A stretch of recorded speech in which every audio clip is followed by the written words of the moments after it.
கர்த்தருடைய நாமம் மகிமைப்படுவதாக. அனைவரையும் ஆண்டவராக இயேசு கிறிஸ்துவின் அன்பிலே உங்களை வாழ்த்துகிறேன், வரவேற்கிறேன். கர்த்தர் உங்களோடு இருப்பாராக, உங்களை ஆசீர்வதிப்பாராக. ஒவ்வொரு வாரத்திலும் நாம் ஆண்டவருடைய சமூகத்தில் முதலாவது வாலிப பிள்ளைகளுக்காக சில காரியங்களை பேசுகிறதுல ஒரு பெரிய சந்தோஷத்தை காணுகிறோம். வாலிப பிள்ளைகள் கேட்கின்ற போகிற வார்த்தைகள் வாலிபர்களுக்கு மட்டுமல்ல, யாருக்கும் தான், எல்லாருக்கும் தான். வாலிபர்கள் உணராததை நிறைய பேர் வயோதிகத்திலையும் உணராமல் இருக்கிறோம். வாலிப வயசில் உணராமல் போன நிறைய காரியங்களை வயோதிகமாகி உணராமல் இருக்கிற மக்கள் அநேகர் உண்டு.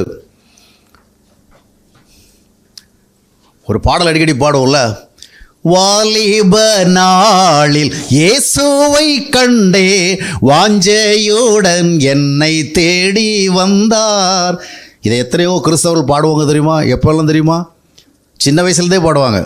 10ஆம் வயசு, 15ஆம் வயசு, 20ஆம் வயசு, 25ஆம் வயசு, 30ஆம் வயசு, 35ஆம் வயசு கல்யாணமாகி குழந்தை பெற்று குழந்தை வளர்ந்து குழந்தை கல்யாணமாகி அப்புறம் அவங்க குழந்தை பெற்று அவங்களுக்கு பிரசவம் பார்த்து எல்லாம் பண்ணுறவங்களே வாலிப நாளில் ஆனால் இன்னும் வந்திருக்கவே மாட்டார் ஆண்டவர். சாக போகிறவங்கள அப்புறம் கடைசியாக கொடுக்குற ஒரு 1 or 2 ஸ்பூன் தண்ணி கொடுக்குறாங்கள, அந்த இடத்துல இப்போ சொல்லுங்கள், இயேசுவே என்ன ரட்சியும். பாதி தண்ணி உள்ளே போகும், பாதி தண்ணி வெளியே வரும். அந்த இடத்துல கர்த்தர் என்ன செஞ்சுருவாங்க? இந்த மாதிரி நிலைமையில் எவ்வளோ பேர் இருக்கிறோம். நம்ம பாடலுக்காக பாடுறோம், அப்படி இல்லை. வாலிப நாள்களில் உணராமல் போகிற நிறைய காரியங்களை வயோதிப நாள்களே அநேகர் உணரலை. ஆக ஒருவேளை இதான் யூத்துக்காக தான் பேசுகிறாங்க, நாமும் அது மாதிரி கேட்டு அதன்படி அனுபவிக்கலைன்னா இன்றைக்கி அந்த அதை பயன்படுத்திக்கணும். இன்றைக்கி நம்ம இப்போ நிறைய கிறிஸ்தவ வாலிப பிள்ளைகள், எப்பா உனக்கு ரட்சிப்பு வேணுமா வேண்டாம்ப்பா, உனக்கு தான் வேணும், உனக்கு ரட்சிப்பு வேணுமா வேணும், உனக்கு ரட்சிப்பு வேணுமா, உனக்கு தான், உனக்கு தான் ரட்சிப்பு வேணுமா வேண்டாமா, சாக்லேட் வேணுமான்னு கேட்கல, ரட்சிப்பு உனக்கு ஜெயராணி வேணும், எல்லோரும் வேணும். வேண்டாம் யாருங்க இருக்கிறீங்க? உனக்கு டிவைன் ஸ்டார் எல்லாருக்கும் ரட்சிப்பு வேணும். யாரும் இங்கே என்ன செய்யலை? சரி, அடுத்த கேள்வி, யாரெல்லாம் ரட்சிக்கப்பட்டிருக்கிறீங்க? யாரெல்லாம் ரட்சிக்கப்பட்டிருக்கீங்க? இப்போ என்ன யோசிக்கிறீங்க? அப்படி தானே? ஆக ரட்சிப்பு வேணும், ரட்சிப்பு வேணும், ரட்சிப்பு வேணும். ஆனால் இன்னும் ரட்சிக்கப்படலை. அப்போ வேணுங்கிறது ஏன் வாழ்க்கையில் வரல? டைம் இருக்குல்ல, நமக்கு என்ன வயசாகி போச்சு, இன்னும் எவ்வளவோ காலம் இருக்குது. இப்போ தான்டா வளர ஆரம்பிச்சிருக்கோம், இப்போ தான் சின்ன பிள்ளை வயசுலேருந்து எங்கே வந்திருக்கோம், டீனேஜர்ஸுக்குள்ளே வந்திருக்கோம், அடலசண்டாக மாறி இருக்கோம். அதனால் still we have lot of time. இப்போ நம்ம என்ன வயசானவங்கள மாதிரியாக இருக்கிறோம்? இல்லை. ஆக நம்ம என்ன பண்ண போஸ்ட்போன் பண்ணிட்டுருக்கோம். வேண்டானாலும் சொல்லவே இல்லை, அவசியம் வேணும். ஆனால் இருக்கட்டும் பார்த்துக்கலாம் அப்படிங்கிற மாதிரி. இது என்ன காலில் போடுற ஷூவா இல்லை மேலே போடுற சட்டையை உடனே வாங்குறதுக்கு? இது ரட்சிப்பு தானே, எப்போ வேணாலும் என்ன செய்யலாம், வாங்கிக்கலாம். ஆனால் பிரசங்கி 12ஆம் அத்தியாயத்தினுடைய 1வது வசனத்தை வாசிக்கும் பொழுது சாலமன் ராஜா ஒரு மேட்டர் அங்கே சொல்கிறத பார்க்குறோம். பிரசங்கி 12:1, நீ உன் வாலிப பிராயத்திலே உன் சிருஷ்டிகரை நினை. வாலிப வயசு எப்பொழுது, when you feel that you are young, you are a youth, you are adolescent, நீ ஒரு வாலிபனாக இருக்கிறத ஃபீல் பண்ணோன்னு என்ன பண்ணணும்? You must remember your God for the salvation. தொடர்ந்து பார்க்கலாம். தீங்கு நாட்கள் வராது. எதுக்கு முன்னாடி தெரியுமா? ரட்சிக்கப்பட வேண்டியது எப்போ? Before the evil comes. தீங்கு வராததற்கு முன்னாடி வாலிப நாளில் தேவனை சிருஷ்டிகரை நினை. அப்போது வாலிபர்களுக்கு எப்போ ரட்சிப்பு அவசியம்னா ஒன்றும் அவசரம் கிடையாது. எப்போ? தீங்கு வர்றதுக்கு முன்னாடி தான். இப்போ எல்லாம் என்ன சொல்ல தேவையில்லை. ஆனால் அடுத்த பிரச்சனை என்னன்னு சொன்னால், தீங்கு எப்போ வரும்னு யாருக்கு தெரியும்? வாழ்க்கையில் தீங்கு நமக்கு எதிரான காரியங்கள் எப்பொழுது நடைபெறும் நமக்கு தெரியாது. அதனால தான் 1 கொரிந்தியர் 6ஆம் அத்தியாயத்தினுடைய 2ஆம் வசனம் என்ன வாசிக்கிறோன்னு சொன்னால், இதெல்லாம் ஃப்யூச்சரில் பார்க்குறதில்ல, நம்ம பிரசன்டில் என்ன செய்யணும், பார்க்கணும். 1 கொரிந்தியர் 6:2 என்ன வாசிக்கிறோம்? அப்படி இருந்தும் தேறினவர்களுக்குள்ளே ஞானத்தை பேசுகிறோம், இப்பிரபஞ்சத்தின் ஞானத்தை அல்ல, அழிந்து போறவர்கள. 2 கொரிந்தியர் வாசிங்க. 2 கொரிந்தியர். பரிசுத்தவான்கள் உலகத்தை நியாயம் தீர்ப்பார்கள் என்று அறியீர்களா? இல்லையே, வசனம் தப்பா எழுதிருக்கேன். சரி, 1 கொரிந்தியர் 6 என்ன இருக்குது? முதல்ல இப்பொழுதே எந்த வசனம் அது? 2 கொரிந்தியர் பரிசு 2 கொரிந்தியர் 6:2. அனுக்கிரக காலத்திலே நான் உனக்கு செவி கொடுத்து ரட்சணிய நாளிலே உனக்கு உதவி செய்தேன் என்று சொல்லியிருக்கிறாரே. அப்படி சொல்லியிருக்கிறார். எப்போ செய்வேன்? அனுக்கிரக காலத்தில் ரட்சணிய நாள் உனக்கு உதவி செய்வேன். ஆனால் எப்போ? அந்த அனுக்கிரக நாள் எப்போ? இப்பொழுதே, ரைட் நவ், இப்பொழுதே. அப்போது ரட்சிக்கப்படுவதற்கான நேரம் எப்பொழுது சொன்னால் இப்பொழுது. ஏன்னா தீங்கு வராததுக்கு முன்ன. தீங்கு எப்போ வரும்? 20 வயசுக்கு பிறகு தான் வரும், 25 வயசுக்கு பிறகு தான் வரும். இப்போ நம்ம கண்ணு கட்ட தூரம் வரைக்கும் எதுவுமே நமக்கு தீங்கா இல்லை. Everything is all right, we are comfortable அப்படி நம்ம சொல்ல முடியுமா? இல்லை. தீங்கு என்பது மனிதனுடைய அடுத்த நிமிடத்தில் தான் இருக்கிறதே ஒழிய அடுத்த வாரத்திலோ அடுத்த மாதத்திலோ அடுத்த வருஷத்திலோ அடுத்த டெக்கேட்ல இல்லை. தீங்கு என்பது எங்கே இருக்கிறது? தட் இஸ் இந்த நெக்ஸ்ட் மினிட். புரிகிறதா? அப்போது வாழ்க்கையில் எப்பொழுது தீங்கு வரும்?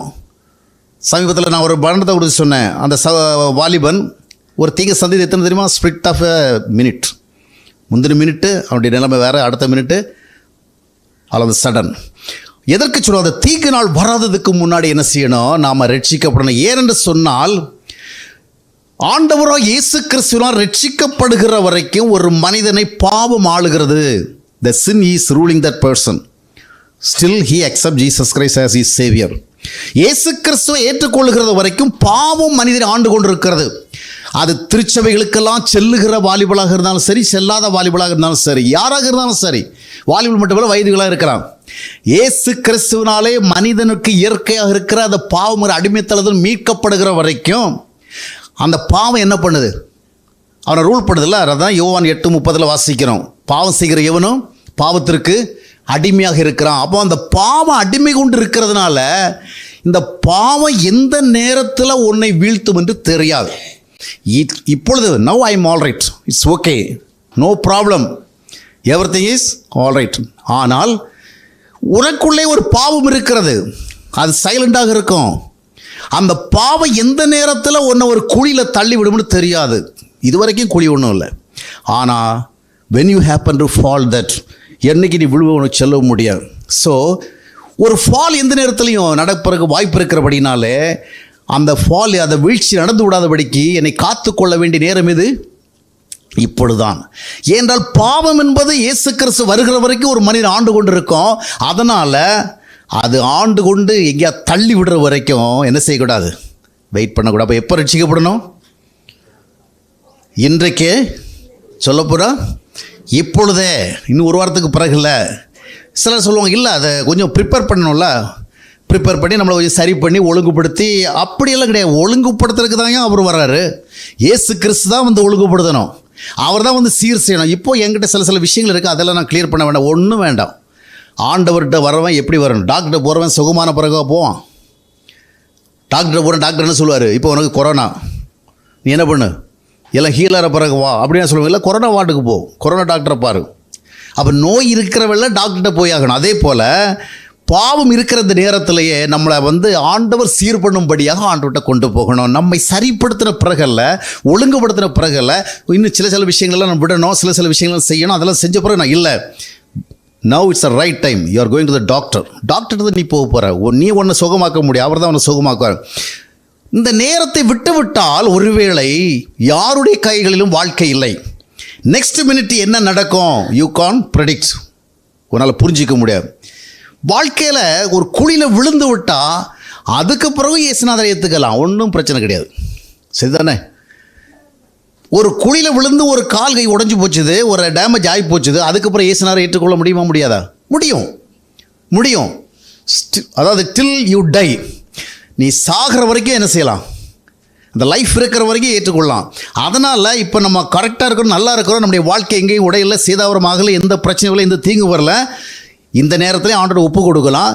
ஒப்பு கொடுக்காமல் இருந்ததனுடைய விளைவாக, பாவம் ஆளுகை செய்த விளைவாக யாருடைய கட்டுப்பாட்டுக்குள்ளும் இல்லை.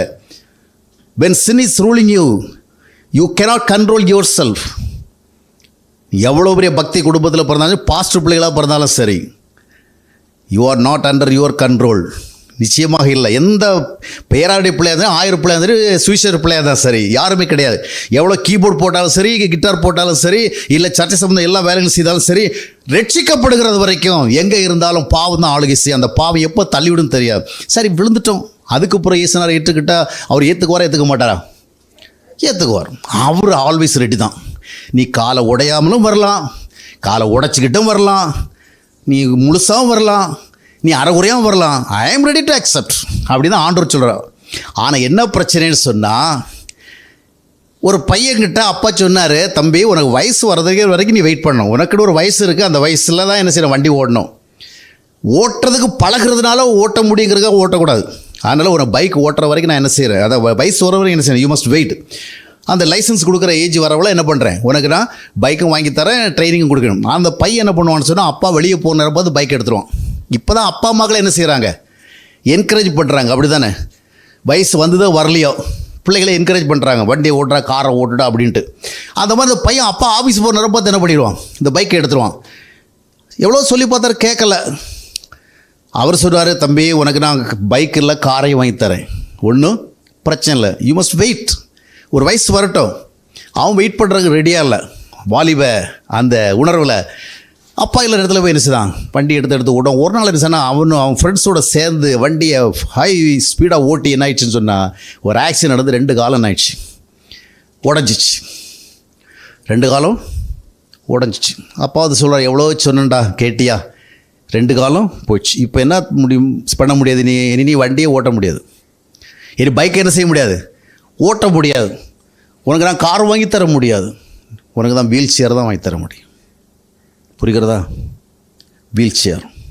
ஏன் காலையே பைக்கை வந்து இது பண்ண முடியாது, கியர் மாற்ற முடியாது, அதை எக்ஸ்ட்ரா அரேஞ்ச்மெண்ட்ஸ் எல்லாம் பண்ணி வெளிநாடுகளில் என்ன செய்கிறாங்க, எல்லாம் செய்கிறாங்க. 2 காலில் அவங்கள வண்டி ஓட்டுறாங்க, அது வேறு விஷயம். அதே நேரத்தில் வந்து நார்மலாக என்ன செய்ய முடியாது, காலில் என்ன பண்ண முடியாது, நம்ம கிளட்ச் மிதிக்க முடியாது, பிரேக் மிதிக்க முடியாது, ஒன்றும் பண்ண முடியாது. அப்போ அவனுக்கு என்ன கிடைச்சது, வீல் சேர். நாம் சிந்திக்க வேண்டியது, வர வேண்டிய நேரத்தில் ஆண்டவர்கிட்ட வந்து குழியில் விழுவதற்கு முன்பாக ஆண்டவர்கிட்ட வந்து ஆண்டவர் நமக்கு தரவிருக்கின்ற அந்த ஆசீர்வாதம் அனுபவிக்கிறதா, இல்லை வீல் சேர் பிளஸ்ஸிங்ஸா? வீல் சேர் பிளஸ்ஸிங்ஸ் என்னது? நார்மலாக ஒரு மனுஷன் எந்த ஆசீர்வாதத்தை அனுபவிக்கணுமோ அந்த ஆசீர்வாதத்தை அனுபவிக்க முடியாதபடி ஏற்படுகிற விஷயம், அப்படி தானே? அதுபோல் அருமையான ஒரு குழியில் எந்த நேரத்தில் பாவம் நம்மை தள்ளிவிடும், பிசாசு நம்மை தள்ளிவிடும், உலகம் நம்மை தள்ளிவிடும், நண்பர்கள் தள்ளிவிடுவார்கள். we can't know. அதனால் எந்த டைம் குழி இல்லை, நான் ரொம்ப டிசிப்ளின் இல்லை, நான் ரொம்ப ஒழுங்குள்ளவர், நல்ல பக்தியான குடும்பத்தில் ஒன்றும் வேலைக்கு ஆகாது. எவ்வளவு பக்தியாக இருந்தாலும் சரி, எந்த மினிட்டில் ஒரு ஃபால் இருக்குன்னு சொல்லவே முடியாது. அதனால் அந்த தீங்கு நாள் வர்றதுக்கு முன்னாடி என்ன செஞ்சிடணும், ஆண்டவருக்கு ஒப்பு கொடுக்க வேண்டும். ஒப்பு கொடுத்த பிறகும், அதாவது குழியில் விழுந்த பிறகு ஆசீர்வாதம் உண்டு. ஆனால் ஆண்டவர் என்ன பண்ண முடியாது, 2 காலை உடைச்ச பிறகு உங்களுக்கு புதுசாக 2 கால் என்ன செய்யாது. சொல்கிறவங்க சொல்லலாம் மிராக்கில் நடக்கும் அப்படின்ட்டு, ஆனால் நார்மல் லைஃப்பில் இல்லை, அப்படி தானே? அதனால் உடைந்த பிறகு, வாழ்க்கை உடைத்து விட்டு அதற்கு பிறகு ஆண்டவர் கூட நிறைய விஷயங்கள் நமக்கு செய்ய முடியாது. அதுக்கு நம்மளை கம்ஃபர்ட் பண்ண முடியும், நம்மளை வந்து தாங்க முடியுமே ஒழிய நார்மலாக நமக்கு என்ன நடக்கணுமோ அதை என்ன செய்ய முடியாது, நடக்க முடியும். எனவே we don't need the wheelchair blessings. ஹல்லேலூயா. எனவே எந்த குழி எங்கே இருக்கிறது, அது எத்தனை வயதுக்குள்ளே வரும் யாரை சொல்லும். வயதுகளெல்லாம் பார்த்தல்ல பாவம் மனுஷனை குழியில் தள்ளுறது. வயதுகள் 8 முன்னாலையும் தள்ளும், வயதுகள் தாண்டி போன பிறகும் தள்ளும். அதில் எச்சரிக்கையாக இருக்க வேண்டும். 2வதாக, ஏன் அவசரம்?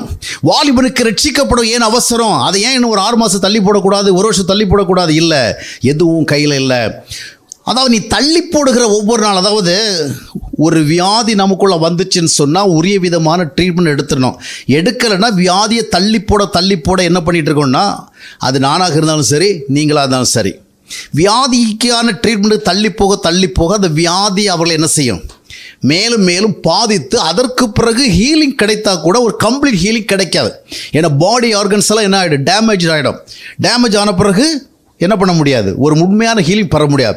அதுபோல் ஆண்டவராக இயேசு கிறிஸ்துவினால் ரட்சிக்கப்படுவதை தாமதிக்கிற ஒவ்வொரு நிமிடமும் நம்முடைய மனம் பழுதடைந்து கொண்டே போகும், நம்முடைய எண்ணம் பழுதடைந்து கொண்டே போகும், நம்முடைய சிந்தை பழுதடைந்து கொண்டே போகும், நம்முடைய உடலும் பழுதடைந்து கொண்டே போகும். எப்படி? உள்ளத்தில் நடைபெறுகிற பாவங்கள் எல்லாம் உடலில் தான் முடியும். கண்களிலே நடைபெறுகிற பாவங்கள் எல்லாம் உடலில் தான் முடியும். சிந்தையில் நடைபெறுகிற பாவங்கள் எல்லாம் உடலில் தான் முடியும். இன்றைக்கு அநேக வாலிபர்களுடைய வாழ்க்கையில், இளம் வயதினுடைய வாழ்க்கையில் அவர்களுடைய கண்களின் பாவங்கள் அவர்களை உடலில் என்ன செய்கிறது, வியாதியாக மாறுகிறது. அதனுடைய விளைவாக அவங்களுடைய ஃப்யூச்சர் லைஃப் என்ன செய்கிறது, அஃபெக்ட் ஆகிறது. ஏனென்றால் கண்களுக்குள்ளாக பாய்ந்து வருகிறதான இச்சையான காரியங்கள், இருதயத்துக்குள் வருகிறதா இச்சையான காரியங்கள், அது இறுதியில் இதில் முடிகிறது, உடலில் தான் முடிகிறது. எனவே இது ஒவ்வொரு நாள் நடைபெறும். அதனால் இன்னும் உன்னுடைய மனதை நீ பழுதுபடுத்தி, இன்னும் உன்னுடைய எண்ணத்தை பழுதுபடுத்தி, இன்னும் உன்னுடைய சிந்தனை பழுதுபடுத்தி கடந்து போகிற பொழுது உன்னுடைய உடலும் பழுதுபடும். அதற்கு பிறகு ரட்சிக்கப்படலாம். ஆனால் எவ்வளோக்கு எவ்வளோ பழுதுபடுத்துகிறாயோ அந்த அளவுக்கு டேமேஜஸ் உண்டு.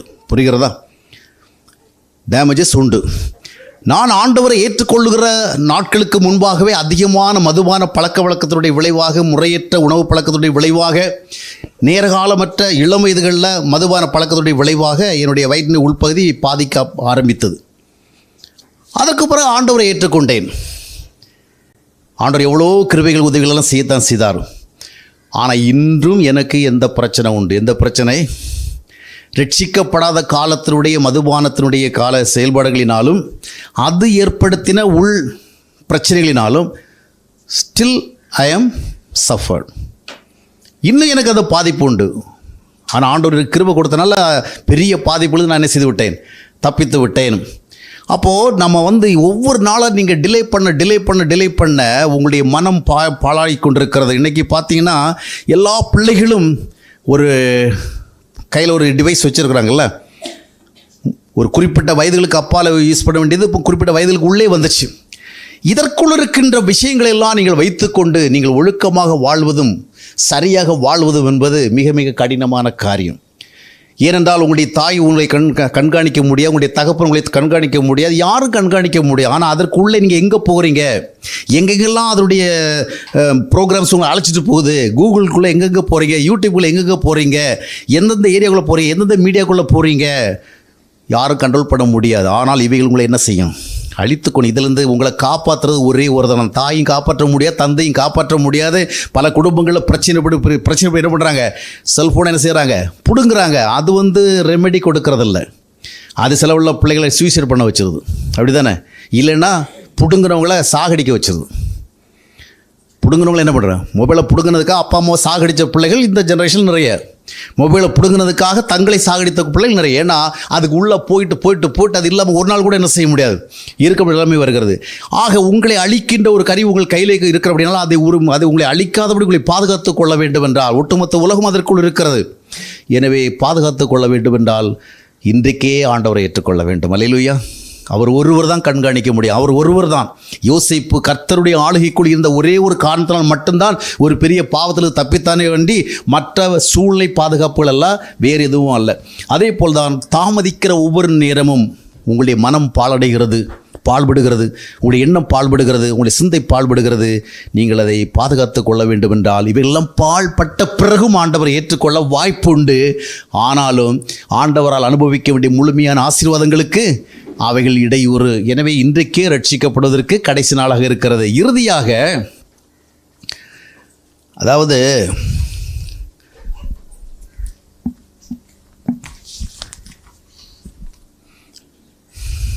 சில பொருட்களுக்கு ஒரு எக்ஸ்பைரி டேட் இருக்குது, அப்படி தானே? கடையில் எந்த ஜாமான் வாங்க போனாலும் எக்ஸ்பைரி டேட்டு போட்டிருக்கான். இப்போ நம்ம ஓரளவு பார்த்து வாங்க ஆரம்பிச்சிட்டோம். ஆனால் நம்முடைய எக்ஸ்பைரி டேட் நமக்கு தெரியுமா? நமக்கு ஒரு எக்ஸ்பைரி டேட் உண்டு, அப்படி தானே? இது எப்போ நடக்கும்னு தெரியாது. இது ஆண்டவர் என்ன செய்யலை, அப்படி ஒரு டேட்டு போட்டு பொருட்களுக்கு கமாடிட்டிஸு ப்ராடக்ட்ஸு போடுற மாதிரி போடலை. இது உலக சூழலில் எப்பொழுது நிகழும் என்று தெரியாது. ஆக நான் ரட்சிக்கப்படலாம், நாளை தினம் கூட ரட்சிக்கப்படலாம், அடுத்த வாரம் கூட ரட்சிக்கப்படலாம், அடுத்த மாதம் கூட ரட்சிக்கப்படலாம், இன்னும் 5 வருஷம் சென்று கூட ரட்சிக்கப்படலாம். ஆனால் யாருடைய எக்ஸ்பைரி யாருக்கும் தெரியாது. 6லும் சாவு, 100லும் சாவு. கண்ணாடி டம்ளர் ஒன்று இருக்கிறது எங்கள் வீட்டுக்குள்ளே 3-4 கண்ணாடி டம்ளர் ஒன்றா வாங்கிட்டு வந்தேன் தண்ணி குடிக்கிறதுக்காக. 4 வாங்கினது 5 வாங்கினது ஞாபகம் இல்லை. இப்போ இருக்கிறது 2 தான் இருக்குது. மிச்சம் என்னாச்சு, ஒன்றா உடையுது. ஒரே நேரத்தில் உடையலை. ஒன்று 1 வருஷத்துக்கு முன்னாடி உடைஞ்சிது, ஒன்று 1.5 வருஷத்துக்கு முன்னாடி உடைஞ்சி, ஒன்று போன வாரம் தான் உடைஞ்சி, என் கையால் உடைஞ்சி. ஏன் உடைஞ்சிது? அது உடைகிறது தான் டேட்டு போட்டிருந்ததில்ல, இல்லை, இன்னும் 2 மிச்சம் இருக்குது. அது எப்போ உடையதோ தெரியல. அதில் டேட்டெல்லாம் போட்டு கொடுக்கல உடையிற தினம். அது உடையும் தன்மை உடையதாக இருக்கிறபடினால any time it may fall, any time it may break down. புரிகிறதா? அது உடையும் தன்மை உடையது. மனிதன் நிலையற்றவன். அவன் நிலையற்றவன் என்பதை எப்பொழுது நிரூபிப்பான்? எந்த நேரத்தில் நிரூபிப்பான்? 6 நிரூபிப்பான், 50 நிரூபிப்பான், 70 நிரூபிப்பான், 16 நிரூபிப்பான். இந்த எத்தனையோ பிள்ளைகளுடைய வாழ்க்கை முடிவிட்ட நிலையை பார்க்கும் பொழுது இந்த வயதெல்லாம் நடக்க வேண்டும், இந்த வயதெல்லாம் நடக்க வேண்டும். இல்லை, மனுஷனுக்கு எக்ஸ்பைரி டேட் போடல, எப்போ நடக்கும்னு என்ன செய்ய முடியாது, சொல்ல முடியாது. ஏன்னா அது தட்ஸ் பிரேக்கபிள். இந்த கண்ணாடி உடையும் தன்மை உடையதாக இருக்கிறபடினாலே இது எப்பொழுது உடையும் என்று நமக்கு தெரியாது. அதனால் மனித வாழ்வும் அப்படித்தான். இன்றைக்கி உண்மையான தேவ பக்தி உள்ள பெற்றோராக இருந்தால், இப்போ நிறைய பேர் கிறிஸ்தவர்களாக இருந்தால் தங்களுடைய பிள்ளைகள் மேலே பெரிய தரிசனம்லாம் கிடையாது. எப்படியா இயேசுநாதருடைய அருளால் டாக்டர் ஆகணும், இன்ஜினியர் ஆகணும், இங்கிலாந்துக்கு போகணும், அமெரிக்கா போகணும், இதான் நிறைய பெற்றோருடைய கனவு. அப்படி தான் கிறிஸ்தவ பெற்றோருடைய கனவு. இயேசுநாதருடைய கிருபையினால் புள்ள நல்லா படிக்கணும், நல்ல இடத்துல கல்யாணம் ஆகணும், வெளிநாட்டுக்கு போகணும், இதான் நிறைய தரிசனம். ஆனால் உண்மையான மனம் திரும்பின பெற்றோர், உண்மையான தேவனை அறிந்த பெற்றோர் தங்களுடைய பிள்ளையுடைய வாழ்க்கையில் எதிர்பார்க்கிற எதுவாக இருக்கும் தெரியுமா? நான் கண்ணை மூடுறதுக்குள்ளாடி என் பிள்ளை என்ன செய்யணும்? கர்த்தரை கண்டதை நான் பார்க்கணும். அல்லேலூயா. உண்மையான பேரண்ட்ஸ், நான் சொல்கிறது எல்லாரையும் அல்ல, பெரும்பாலானவர்கள் இயேசுநாதருடைய அருளை என்ன செய்யணும்? பிள்ளை நல்ல லெவலுக்கு. ஆனால் உண்மையான ரட்சிப்பை கண்ட பெற்றோர், மனம் திரும்பின பெற்றோர், கர்த்தரை கண்ட பெற்றோருக்கு ஒரு கனவு உண்டு. என்ன கனவுன்னா, என் கண்கள் மூடுவதற்கு முன்பாக என்னுடைய பிள்ளைகள் கர்த்தரை கண்ட கண்களை உடையவளாக மாறினதை பார்க்கணும். அல்லேலூயா. என்னுடைய 2 பிள்ளைகள் விஷயத்தில் அப்படி தான் நான் மனசை வச்சுருக்கேன். அந்த பிள்ளைகள் எவ்வளோ படிக்கணும், எந்த லெவலில் வரணும், என்னென்ன டிகிரி வாங்கணும், என்ன பிளேஸ்மெண்ட்டுகள் வரணும், இதெல்லாம் நடக்கிற மாதிரி நடக்கும். அதை பற்றி கனவே கிடையாது. அவங்க எந்த லெவல் வர படிக்கணும், எந்த நாட்டில் இருக்கணும், ஒன்றுமே கிடையாது. அந்த நேரங்களில் எப்படி கர்த்தர் நடத்துவார். ஆனால் எனக்கு ஒரே ஒரு கனவு இருக்குது. நான் கண்ணை மூடுறதுக்குள்ளாடி என்னுடைய பிள்ளைகள் கர்த்தரை கண்டவர்களாக, கர்த்தரை அறிந்தவர்களாக, ஏண்டா என்னுடைய வாழ்க்கையில் அந்த கர்த்தரை கண்டு அறிந்து இத்தனை ஆண்டு காலம் அவர் நல்லவர், அவர் அவசியமானவர் என்பதை உணர்ந்திருக்கிறேன். அல்லேலூயா. அவர் இருந்தால் போதுமானவரை கண்டிருக்கிறேன். அதை என்னுடைய பிள்ளைகள் என்ன செய்யணும்? என்னுடைய கண்கள் தெளிவு இருக்கிற நேரத்தில் என்ன செய்ய வேண்டும்? காண வேண்டும். நாங்கள் கர்த்தரை அறிந்து கொண்டோம், கர்த்தரை பெற்றுக்கொண்டோம், போதும். இனி அவங்கள ஆண்டவர் பார்த்துக்குவார். நமக்கு ஒரு கரிசனையும் தேவை கிடையாது. அந்த நேரத்துக்கு எதிர்பார்ப்பாள். எந்த பெற்றோருடைய எக்ஸ்பைரி டேட் எந்த பிள்ளைகளுக்கும் தெரியாது. எந்த தாயுடைய, எந்த தகப்பனுடைய லாஸ்ட் டேட் எந்த பிள்ளைகளுக்கு தெரியாது. ஆனால் ஒன்றை புரிந்து கொள்ள வேண்டும். உண்மையாக தேவனை அறிந்த பெற்றோருக்கு ஒரு கனவு உண்டு. தாங்கள் வாழும் காலத்தில் தங்களுடைய பிள்ளைகள் ரட்சிக்கப்பட்டவர்களாக, மனம் திரும்பினவர்களாக, கர்த்தரை அறிந்தவர்களாக, சாட்சியாக இருக்கிறத பார்க்கணும். அதை பார்த்து விட்டு தான் கண்களை மூட வேண்டும் என்ற ஆசை வைத்திருப்பாங்க. எனவே பிள்ளைகளுடைய எக்ஸ்பைரி டேட்டும் யாருக்கும் தெரியாதா? பெற்றோருடைய எக்ஸ்பைரி டேட்டும் யாருக்கும் தெரியாது. நமக்கு தெரிந்தெல்லாம் இந்த நிமிடம்தான். எனவே பிள்ளைகள் என்ன செய்ய வேண்டும்? இப்பொழுதே தங்களை ஆண்டவருக்கு ஒப்புக் கொடுக்க வேண்டும். 3 யோவான் 4 வசனத்திலும் 2 யோவான் 4 வசனத்திலும் அப்போஸ்தலன் யோவான் ஒரு காரியத்தை சொல்லுகிற பொழுது ஒரே ஒரு ஆசை வாழ்க்கையில். என்ன ஆசை தெரியுமா? எவ்வளோ சம்பாதிச்சிருக்கிறாங்க, எவ்வளவு ஹை ரெப்புடேஷனில் வந்திருக்கிறாங்க, எவ்வளவு ஸ்டேட்டஸில் வந்திருக்கிறாங்க, அதுவல்ல. ஒரே ஒரு ஆசை. என்ன ஆசை? என் பிள்ளைகள் சத்தியத்திலே நடக்கிறார்கள் என்று நான் கேள்விப்படுகிற சந்தோஷத்திலும்.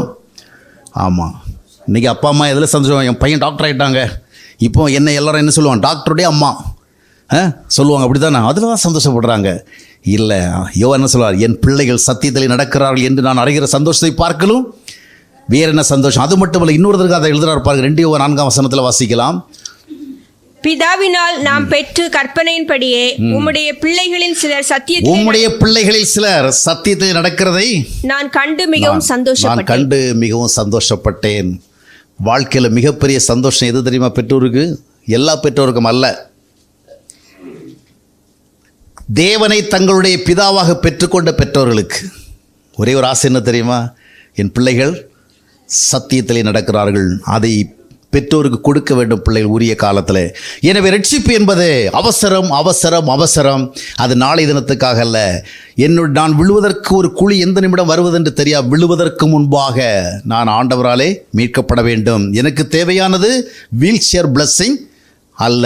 இரண்டாவதாக இன்னும் என் மனசை கெடுத்து, இன்னும் உடலை கெடுத்து, என்னுடைய எண்ணத்தை கெடுத்து, அதற்கு பிறகு கண்கட்ட பிறகு சூரிய உதயம்னு சொல்லுவாங்க.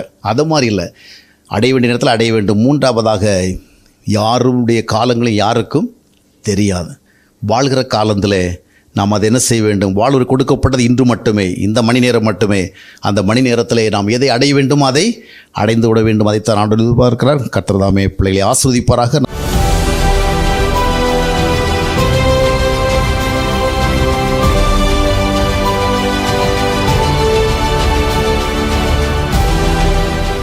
அன்பானவர்களே, ஜீவ நீரோடை யூடியூப் சேனலை சப்ஸ்கிரைப் செய்திடுங்கள். சப்ஸ்கிரைப் பட்டனை கிளிக் செய்து பெல் சின்னத்தையும் கிளிக் செய்து தினமும் புத்தம் புதிய தேவ செய்திகளை உடனுக்குடன் பெற்றிடுங்கள்.